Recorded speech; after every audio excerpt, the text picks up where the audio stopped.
Hello, I'm from MSU Extension Tollgate Farm, a 160-acre historic farm located in Novi, Michigan. Tollgate offers visitors an opportunity to experience agriculture and natural resources hands-on in an urban environment. Today, we'll investigate how flowers attract pollinators. At Tollgate, we like to think like scientists and solve a mystery. Today's mystery is, how do flowers attract pollinators?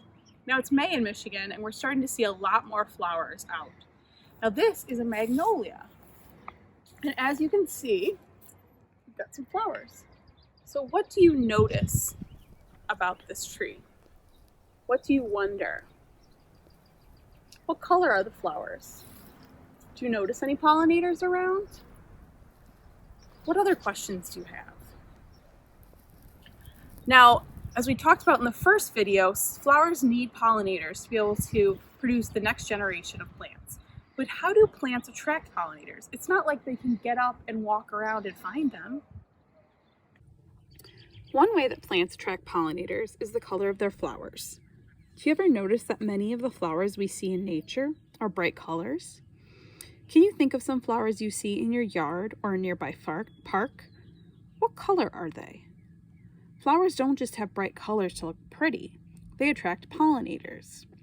Some flowers even have special ultraviolet patterns that are only visible to insects to show them the way to the pollen. It's like a treasure map only they can see. Another way plants attract pollinators is the shape of their flowers. Who do you think would like a long, thin flower like this? Did you guess a hummingbird?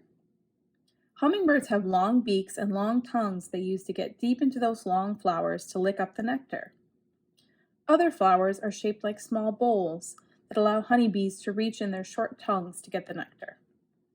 What about this flower? What type of insect could get all the way inside to get the nectar and pollen? Did you guess a bumblebee? These big bees are able to muscle in and pollinate these foxgloves. If you're like me, one of the things that you love about flowers is their smell. This flowering pear tree smells just amazing right now, and it's attracting lots of pollinators. What kind of smells do you like to smell on flowers? Is there a flower that you really like? Does it smell sweet? Does it smell spicy? Bees really like sweet smells like from this tree, where beetles like spicy smells. Moths like really strong smells since they're out at night. And flies like the smells of rotting flesh. I don't think I would like to be smelling a flower that a fly would want to be near.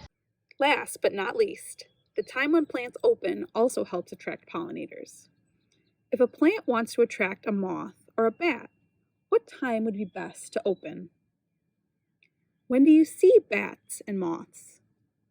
Did you guess nighttime? Nighttime flowers, like this queen of the night cactus, use bats and moths for pollination. Other flowers that are open during the day are looking for insects and birds to help them with pollination. If you could be a flower, would you want to stay open all night with the moths and bats, or stay open all day with the bees and birds?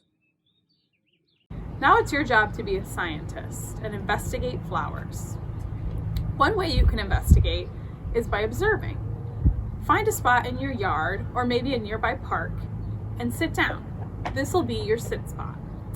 This is my favorite spot in my yard because I like to look at my violets, my irises, and then I have this lovely red bud forest pansy tree right here.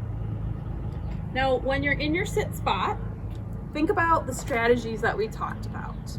How are the flowers attracting pollinators? Are they using maybe their shape, the color, maybe the time of day they open? Are they open in daytime? Are they open at night?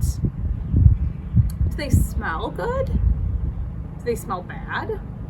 Do you notice any pollinators on them? If you want to, you can look on our website and find our activity guide that can show you what you can do while you're in your sit spot. Now let's go back to our magnolia tree and see if we can discover the pollinator. This magnolia that we looked at, we noticed the color is kind of like a pink-white color. And if we come really close to the flowers, we can actually see where the pollen is. Now it's open during the day and doesn't smell super sweet.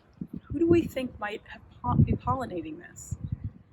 Actually, this one's kind of surprising because it's a beetle that pollinates magnolia flowers. Thank you for joining MSU Tollgate Farm for the Pollinator Project. Remember, MSU Tollgate Farm offers many learning adventures for all ages all throughout the year. Check us out on the web for more information about virtual programs as well as future hikes, classes, programs, and camps. We hope to see you on the farm in the future.